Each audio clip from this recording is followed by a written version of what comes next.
ఓం నమో నారాయణాయ. ఆధ్యాత్మిక పురోగమనాభివృద్ధి జరుగుతున్నప్పుడు ఆధ్యాత్మికతలో ఒక 5 స్టేజెస్ ఉంటాయండి.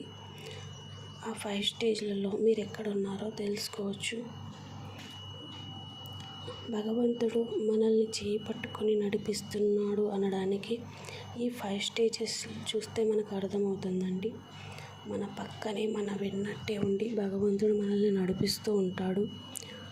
అది మనకి ఇప్పుడు అర్థం కాదండి. జీవితంలో ఒక అర్థం కాదు అని ఎందుకన్నానంటే, ఇక్కడ మనం కష్టాలు అనుభవించేటప్పుడు మనకు ఎందుకు భగవంతుడి కష్టాలు ఇచ్చాడు, నేనేం చేశాను, నాకే ఎందుకు వచ్చినాయి అని అనుకుంటారండి. కానీ అలా తప్పు అనుకోవడం. భగవంతుడు మనకి చేయి పట్టుకొని నడిపిస్తున్నాడంటే అది ఫస్ట్ స్టేజ్లో ఇలాగనే వస్తాయండి. మన పాపపు కర్మ అంతా తొలగించి మనకు పట్టిన మురికినంతా వదిలించి తల్లి బిడ్డను శుభ్రంగా బురదలో పల్లాడిన బిడ్డను శుభ్రంగా కడిగి శుభ్రపరుస్తుంది కదండి, నీట్గా చేస్తుంది. అలా మన పాపపు కర్మనంతా కడిగి శుభ్రంగా చేసి భగవంతుడు మనకి ఒక స్థాయిలో నిలబెడతాడండి. ఒక స్థాయిలో నిలబెడతాడు అంటే మన పాపపు కర్మ అంతా శుభ్రంగా కడిగి మనము పుణ్యపు ఖాతాను భగవంతుడు ఆరంభిస్తాడు. అది ఎలా అంటే మనము భగవంతుడి వైపు టర్న్ అవుతాము. ఎందుకు అంటే ఈ కష్టాలు ఇంకా అనుభవించలేక భగవంతుడి వైపు శరణాగతితో భక్తితో ఇంకా భగవంతుడి వైపు టర్న్ అవుతామండి. అలా అయినప్పుడు అప్పుడు స్టార్ట్ అవుతుంది అసలైన జీవితం.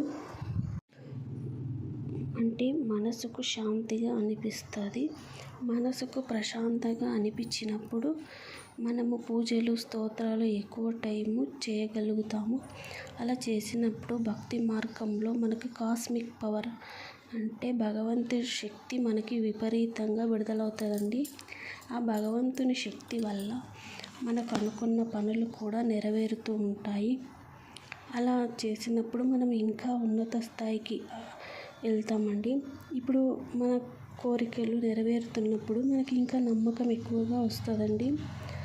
అలా మనము భగవంతుని వైపు టర్న్ అయిపోతాము.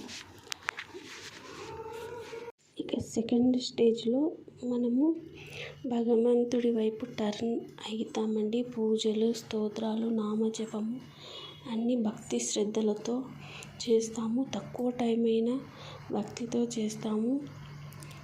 ఇప్పుడు భగవంతుడు పాపపు కర్మను తొలగించిన తర్వాత ఇక మనకి భగవంతుడి వైపు టర్న్ అయినప్పుడు జీవితం సాఫీగా అంటే భగవంతుడి వైపు శరణాగతితో చేస్తున్న జీవితం వేరు, ఇంతకుముందు జీవితం వేరు అండి.